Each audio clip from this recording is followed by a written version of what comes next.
નમસ્કાર દોસ્તો, કેમ છો? મજામાં હું છું. આવતો 10 કિલોમીટરથી મોરબીથી વલસાડની અંદર ફરતા ફરતા રાત્રે બહુ ભૂખ લાગી હતી મને અને રાજભાઈને. મને તો થોડીક જ લાગી, રાજભાઈને બહુ લાગી હતી, કારણ કે રાજભાઈ કે રોટલી શાક ખાવું છે. તો મહારાજને આપણે વાત કરી. મહારાજ, હવે રાજભાઈને તમને રોટલી શાક ને એવું ખાવું હોય કે વલસાડના લોકો જે કહેવાય કે રોટલી શાક ને જે આપણે કહેવાય ગુજરાતી, તો એ લોકો ક્યાં જાય જમવા માટે? અહીંયા જ આવે છે પુરોહિત ઢાબામાં. અહીંયા ફેમસ છે. એમાં તમને રોટલી ગરમ જ આપે. શું વાત? હા, એક જ. અને શાક મોંઘું છે કે ના, એકદમ રિઝનેબલ ભાવ. શું વાત? 70 રૂપિયામાં સેવ ટામેટા, રીંગણનું ભરતું છે. તમે કોઈ બી શાક મંગાવો 70 રૂપિયા. કોઈને ખાવા આવું તો એડ્રેસ કયું કહેવાય? એ હાઈવે કહેવાય. આપણે અતુલથી સુરત બાજુ જઈએ ત્યાં. બરાબર. National highway number 48. એટલે આમ મુંબઈ જાય ને? હા, આમ મુંબઈ જવાય. સુરતથી મુંબઈ અને આ બાજુ મુંબઈથી સુરત આવો ત્યારે એ રસ્તામાં જ છે.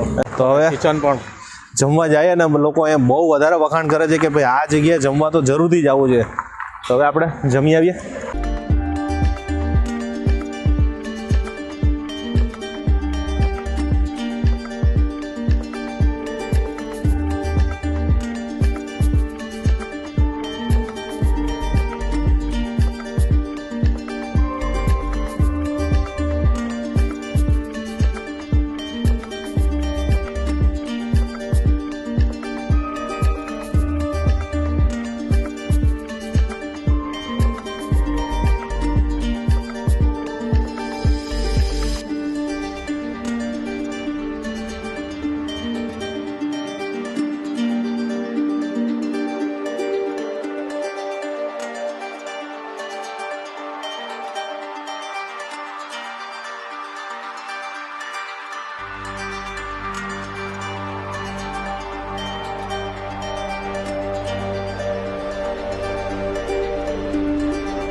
રાજભાઈ, તમે શું આજે રેસીપી શું કવર કરી? રેસીપીમાં તો સેવ ટમેટા, પછી વઘારેલા ભાત અને કઢી પકોડા. આમના સ્પેશિયલ રાહુલભાઈ જે સુરતથી છે એમને ખાસ ફરમાઈશ કરી હતી કે કમલેશમાં અહીંયા તમે જાઓ છો તો ત્યાં આગળ કઢી પકોડા વર્લ્ડ ફેમસ છે, કે તમને આમના જેવા કઢી પકોડા ક્યાંય ખાવા નહીં મળે. અને એ ખાસ બીજું એ પણ કહેતા કે પકોડા પણ એક્સ્ટ્રા લેજો. લોકો પકોડા એક્સ્ટ્રા ખાય છે, પકોડા પણ એક્સ્ટ્રા લોકો ખાતા હોય છે. તો આજે આપણે મંગાવ્યું છે એકદમ હલકું ફૂલકું ખાવાનું, કે જાજુ ખાઈએ કે વધારે ખાઈ શકીએ ને. વધારે ખાય. હા, તો તમે આવો તો અહીં શું મંગાવો? અમે આવીએ તો સેવ ટામેટાનું શાક છે, રીંગણનો ઓળો છે, લસણિયા બટાકા છે. અત્યારે ખવાય નહીં, કારણ કે રીંગણો વડા અત્યારે ગરમ પડે, થોડા ગરમ પડે. ગરમી ચાલુ થઈ ગઈ છે. હા, ગરમી. શિયાળો હોય તો એને બાજરીના રોટલા મળે છે. કઢી પકોડા કેવી રીતના ખાવાના? રોટલી જોડે? રોટલી જોડે શાક ખાવા.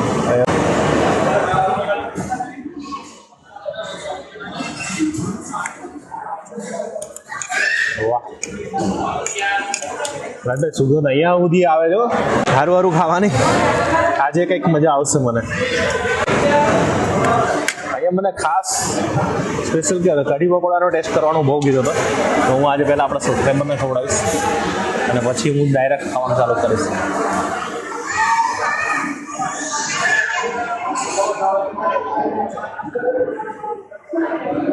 વાહ, કઢીમાં જ રાખી એટલે સોફ્ટ.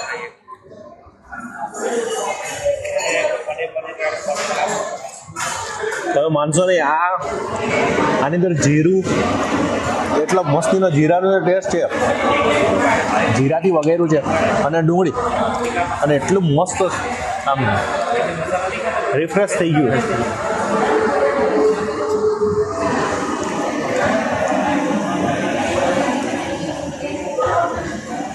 અંદર તમને જીરાનો ટેસ્ટ જ વધારે આવશે. અને હવે રોટલી તમે પણ ચાલુ કરો મહારાજ.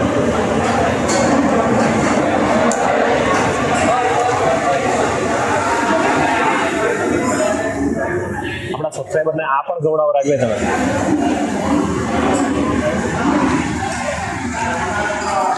હા, આ ધાબા સ્ટાઈલ છે એટલે અહીંયા જે ખાવાની જે મજા છે ને સ્મોકી ફ્લેવર જે આપે સ્મોકી ફ્લેવર આવે ખાવાની મજા આવે અને લાઇટ છે એકદમ. અને બનેલું ના હોય બધું બનાવતા હોય fresh. બનાવવામાં આવે બરાબર. એટલે પહેલેથી બનાવીને તૈયાર નથી રાખતા એ લોકો. આપણે ઓર્ડર આપીએ ને ત્યાર પછી જ એ લોકો બનાવે એટલે એના લીધે આપણને જે ફ્રેશનેસ પણ ધાબાનો જે ટેસ્ટ આવે ને એવો તમને ક્યાંય ના આવે. આપણે જે આ ખાટલા પર બેસીને ખાઈએ ને ધાબામાં એ ટાઈપનું. આ જ્યારે તમે આવતા ત્યારે હોટલ કેવી હતી? ત્યારે નાની હોટલ હતી. અત્યારે એ લોકોએ 3 વર્ષથી ઇનોવેશન કરી અને બધાની માંગણી, કારણ કે એમાં એવું હતું કે નાની હોટલમાં સમાય તેવું જ નહોતું. કલાક 1.5 કલાક સુધી વેઇટિંગ કરવું પડતું હતું, બહાર બેસી રહેવું પડતું હતું, નારાજ થઈને જવું પડતું હતું. કારણ કે હું વારો નહીં આવે તો વર્ષોથી આવું છું અહીંયા છેલ્લા 1999 ત્યારે. 1999 થી? વાહ. તો શરૂઆત કેવી રીતે ને આ ક્યાંથી આવેલા? ક્યાંથી? રાજસ્થાનના. અહીં આવ્યા 60 વર્ષ એટલે અહીં આવ્યા કેના માટે ગયા હતા? બીજો વ્યવસાય કઈ ખવડાવવાનો? અને બીજું કે એમની સર્વિસ બહુ સારી છે. દરેક લોકો એક એક જગ્યાએ જાય એ લોકો જાતે જ આવીને જુએ છે કે દરેક ટેબલ પર શું જોઈએ છે, કસ્ટમરને શું જરૂર છે જે જોઈએ એ પ્રમાણે. અને એક તમે બીજી વસ્તુ જોયું કે એમની રોટલી રોટલી જોઈ તમે?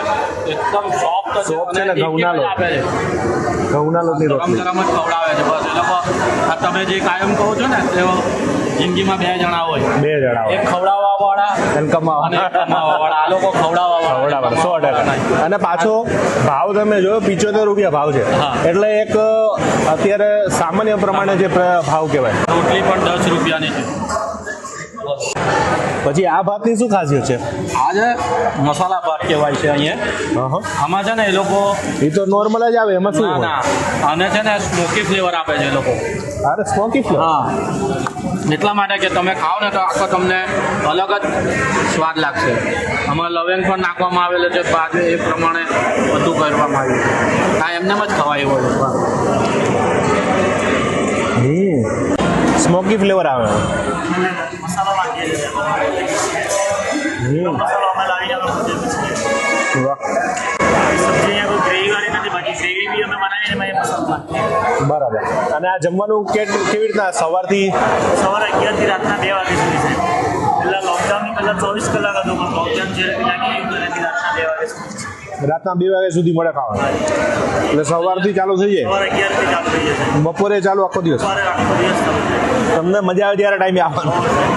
અહીંયા એ લોકોનું એક બીજું પણ છે. પદયાત્રીઓ જાય છે, સાયકલ યાત્રીઓ જાય છે, એ લોકોનો પણ કેમ્પ આપે છે. એ લોકો અહીંયા એ લોકોના માટે હોલ બનાવ્યો છે ઉપર.